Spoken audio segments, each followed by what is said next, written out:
नमस्कार दोस्तों, आशीष शर्मा क्लासेज में आपका स्वागत है। हम इस वीडियो में कार्यपत्र संख्या 41 से लेकर 45 तक के कार्यपत्रों का अध्ययन करेंगे और उसमें हल करेंगे। एक एक प्रश्न को देखते हैं। इसमें पहला प्रश्न दे रखा है, ये सभी एक कक्षा में विद्यार्थी हैं, उनका नाम उपस्थिति पंजिका में लिखना है। इन नामों को शब्दकोश के क्रमानुसार लिखकर शिक्षक की मदद करें। अब इसमें जो ये आप ऊपर नाम देख रहे हैं, गोविंद, उदयराज आदि जो आप देख रहे हैं सामने, ये नाम है और इनको जो है वो अपने को क्रमानुसार लिखना है। पहले में लिखेंगे अमित, दूसरे पे लिखेंगे आशा, तीसरे पे लिखेंगे अविनाश, चौथे पे लिखेंगे बन्नाराम, पाँचवें पे लिखेंगे दीपक, छठे पे लिखेंगे दीपेश, सातवें पे लिखेंगे देवशंकर, आठवें पे लिखेंगे गायत्री, 9 पे लिखेंगे गोविंद, 10 पे लिखेंगे गुलनाज। इसी प्रकार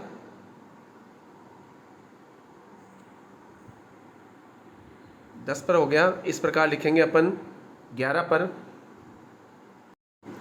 11 नंबर पर लिखेंगे हरदेवी, 12 नंबर पर लिखेंगे हेमनाथ, 13 नंबर पर लिखेंगे कविता, 14 नंबर पे है मनीषा, 15 नंबर पर लिखेंगे पूरण, 16 नंबर पर लिखेंगे राहुल, 17 नंबर पर लिखेंगे सागर, 18 नंबर पर लिखेंगे सुनीता, 19 नंबर पर लिखेंगे उदयराज और 20 नंबर पर लिखेंगे विमलेश। इस प्रकार जो है ये अपना कार्यपत्रक संख्या जो है वो 41 जो है वो पूर्ण हुआ। अब हम देखते हैं कार्यपत्रक संख्या 42। कार्यपत्रक संख्या 42 में हम देखते हैं कि एक संवाद दे रखा है। इसमें भाई एक मिनी सेखू, ये दोनों आपस में बातचीत करें दिवाली को पटाखों के लेकर, पर्यावरण प्रदूषण को लेकर के। तो इसमें हम इसको प्रश्न जो दे रखे हैं इनमें अपन देखते हैं। पहला प्रश्न दे रखा है कि मिनी दीपावली पर पटाखे क्यों नहीं चलाती थी।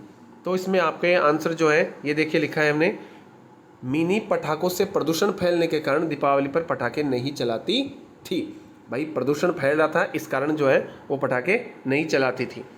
इसी प्रकार दूसरा है, पटाखों का धुआं हमारे स्वास्थ्य को कैसे प्रभावित करता है। अब आप जैसा कि जानते हैं पटाखों की धुआं जो है अपने शरीर पर विपरीत प्रभाव डालता है। इससे सांस और आँख की बीमारियां बढ़ जाती हैं। इसी प्रकार तीसरा प्रश्न है, मैं बिल्कुल पटाखे नहीं चलाऊंगी, ये बात किसने कहा था। अब पटाखे चलाने के लिए मना जो है वो मिनी ने कहा था, तो हम इसमें आंसर लिख देंगे यह बात जो है वो मिनी ने कही थी। चौथा प्रश्न है, आप सब दीपावली कैसे मनाते हैं। अब दीपावली मनाने का सबका अलग अलग तरीका होता है। वैसे एक कॉमन होता है कि हम दीपावली पर दीप जलाते हैं, लाइटें घरों में रोशनी करते हैं, मिठाइयाँ खाते हैं, नए नए कपड़े पहनते हैं। इसमें आप अपने विचार लिख सकते हैं।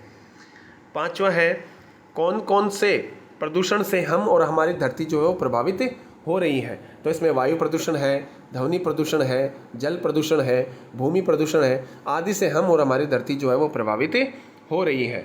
ये कार्यपत्रक संख्या जो है हमने देखा 42। अब कार्यपत्रक संख्या हम जो है वो 43 देखते हैं। कार्यपत्रक संख्या 43 में देखते हैं, 43 में देखते हैं। पहला प्रश्न दे रखा है, निम्नलिखित वाक्यों में होने वाली क्रिया को के काल को बताने वाले शब्दों को ढूंढकर लिखिए। तो इसमें पहला दे रखा है, कह दे रखा है, यह दुकानदार सामान कम तोलता है। तो देखिए अंत में जो अंडरलाइन कर रखा है तोलता है, ये क्रिया ही जो है वो काल का सूचक होती है, तो इसमें हम लिख देंगे तोलता है। इसी प्रकार ख है, कल मैं विद्यालय नहीं गया, तो इसमें लिख देंगे अपन नहीं गया। इस प्रकार ग है, बंदर केला खा रहा है, तो इसमें लिख देंगे क्रियापन खा रहा है। इसी प्रकार घ है, बबीता गीता से आगे निकल जाएगी, तो इस प्रकार जो है वो निकल जाएगी, ये जो है वो कालवाचक जो है वो हम शब्द लिख देंगे। इसी प्रकार कल चित्रकला की प्रतियोगिता होगी, तो इसमें होगी जो है वो क्रिया है और ये काल को सूचक करती है, भविष्य सूचक है, तो इसमें हम लिख देंगे।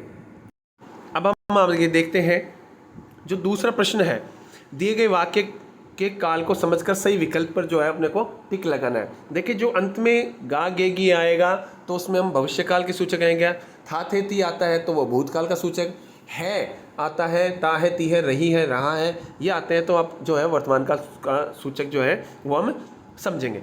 अब पहला वाक्य दे रखा है, वह सिनेमा जाएगा, तो इसमें गा गेगी आ गया, तो यहाँ पर कौन सा हो गया, भविष्यकाल के जो सूचक है उस पर हम टिक लगा देंगे। इसी प्रकार तेज आंधी आई थी, इस प्रकार आई थी, अब ये आई थी ये भूतकाल में गया, मतलब जो समय गुजर चुका है, तो इस प्रकार हम भूतकाल के ऊपर टिक लगा देंगे।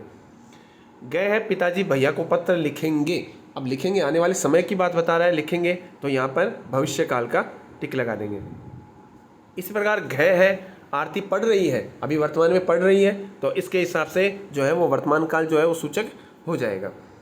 अगले माह हम लोग घूमने जाएंगे, अब अगले माह आने वाले समय की बात बता रहे हैं, तो यहाँ पर भविष्यकाल सूचक हो जाएगा। आगे देखते हैं, तीसरा प्रश्न है।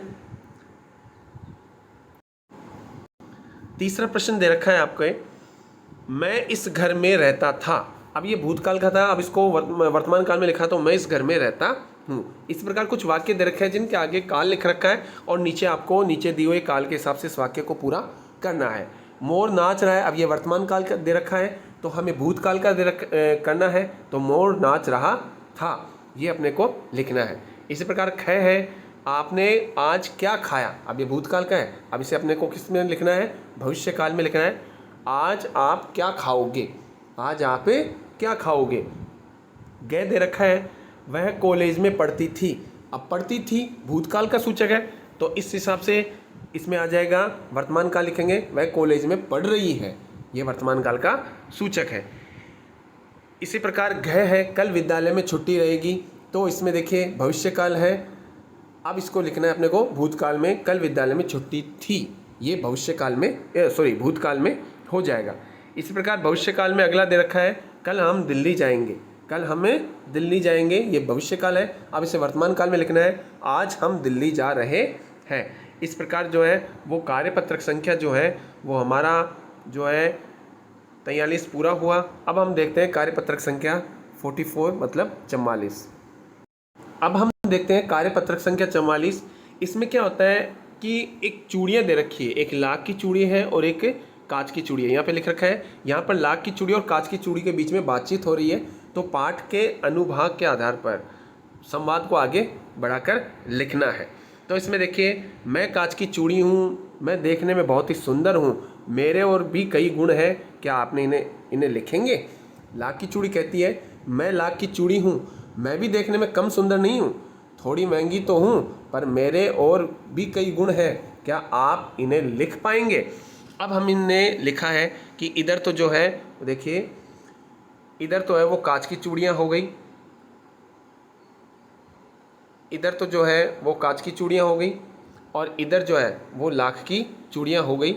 इस प्रकार हम जो है वो इसके बारे में बात करते हैं आगे।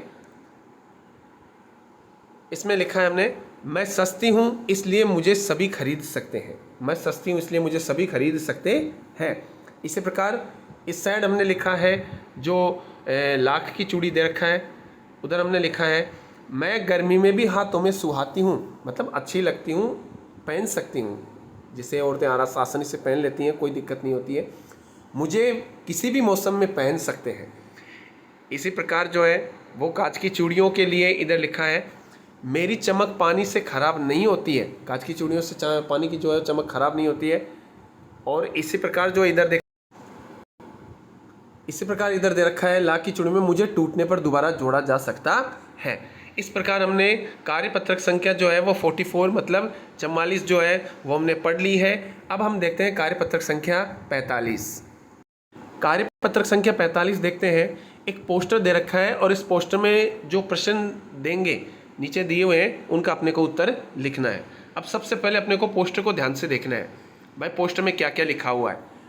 इसमें इस साइड लिखा हुआ है, पहले आए पहले सीट पाएँ, मुखौटा बनाना सीखे, फीस है 200 रुपये, उम्र की कोई सीमा नहीं है, दिनांक जो है वो 12 दिसंबर 2024 है, समय जो है प्रातः 10 बजे से 4 बजे तक है, और सामग्री जो है वो इसमें लिख रखा है, सामग्री लिख रखा है लाल रंग है इसमें लाल काला पीला, ब्रश है 2 गोल हैं और 2 चपटे हैं, चार्ट पेपर है 5 अलग अलग रंग के, गोंद है 200 ग्राम और कैंची है 1। अब इस हिसाब से देख लेते हैं अपन कि स्थान जो है वो कहाँ आयोजित किया जा रहा है, पंचायत भवन किनारी बाजार जोधपुर राजस्थान। अब इसमें अपने को सही विकल्प के ऊपर जो है वो टिक लगाना है। मुखौटा बनाने के लिए इनमें से किसकी आवश्यकता होगी, तो आप देखते हैं यहाँ पर कॉपी नहीं है, उसमें पेंसिल नहीं है, टैब भी नहीं है, चार्ट पेपर दे रखा है, जो इसमें हमने ऊपर देखिए चार्ट पेपर दे रखा है, ये देखिए चार्ट पेपर दे रखा है। तो इसमें और बाकी किसी भी सामग्री का जिक्र नहीं है जो अपने ऑप्शन में दी हुई है, इस प्रकार हम जो है वो चार्ट पेपर के ऊपर टिक कर देंगे। आगे एक है जो प्रश्न दे रखा है मुखौटा बनाने के सीखने के लिए कि उम्र सीमा क्या है। जैसा कि हमने ऊपर देखा कि इसके लिए कोई भी उम्र सीमा नहीं है, तो हम इसमें लिख देंगे हम उम्र के लोग। अब इसमें देखिए ऑप्शन दे रहा है, वो दिया है किसी भी उम्र की सीमा नहीं दे करके हम उम्र के लोग, मतलब इसकी उम्र कोई निश्चित नहीं है, कोई भी सीख सकता है, बच्चे बूढ़े जवान जो है वो कोई भी सीख सकता है। इसी प्रकार जो गए है वो दे रखा है कि पोस्टर में पहले आए पहले सीट पाएँ का मतलब क्या है।